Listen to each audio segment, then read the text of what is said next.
Hey, we're going to talk about principle of training. Mostly we're going to talk about rest and recovery. I was going to talk mostly about the rest principle, but I think it's important to see kind of the setup of the principles of training. We'll visit the fit principle, we'll visit the reversibility principle, specificity and the progressive overload. We haven't hit those yet. And then individual needs. We've kind of been talking about that with the tracks. So when I look at this principle of training, I'm looking at specifically the principle of training in the sense of individual needs. What does an individual need to develop? What's their goals? What is the specific specificity that's required to achieve that?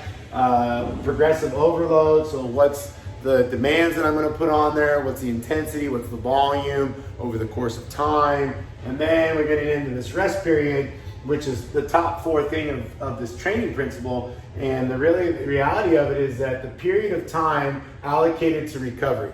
So how much time do I let my body rest, right? So something that we notice here specifically is that if you come in and train, let's say Friday evening, and then all of a sudden this is evening training, and you don't train again until Monday evening, you actually suddenly have a situation here where you have Friday to Saturday, you got Saturday to Sunday, and then Sunday to Monday, which in turn that's 24 hours, 48 hours, and you almost got 72 hours of rest.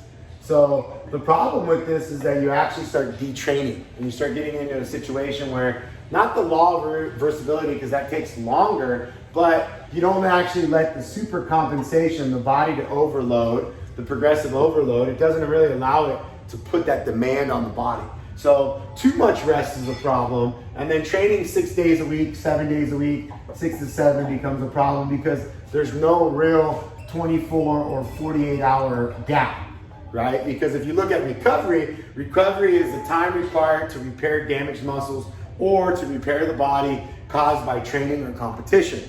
So again, the goal here is to get my body to need rest, recover, and then be able to get that demand again. So for me personally, I don't believe in overtraining. I've said this for years. I don't even believe in overreaching. What I do believe in is under recovery. So I created all this demand on my body. I broke my body down. I created a damage or DOMS on my muscles, and now I need my body to rest to recover. Now there's a lot of things that recover your body and they require you to rest, right? So time out of the gym is one. Not working for the day is another. So not working out and not working in the gym is crucial. Coming into the gym and then not working at your job, that's crucial too. So that's like a partial recovery day. Ensuring that you have one full day of not working and not working out so your body can actually recover. Am I sleeping enough? Am I eating well enough? Am I doing the right things? So if I created like this concept of, hey, what am I doing to feel better? And I'm like rolling out, I'm nutrition. So like, and I started thinking of these things that are real hard to sustain versus like minimal things to do, stretching, 5 times a week training. So there's a lot of things that require a lot of attention and a lot of things that don't require a lot of attention. But if I can focus on a little bit of everything, it'll ensure that I recover. And it doesn't mean that I'm overtraining, I'm just not recovering correctly. So what are the causes of me not recovering correctly?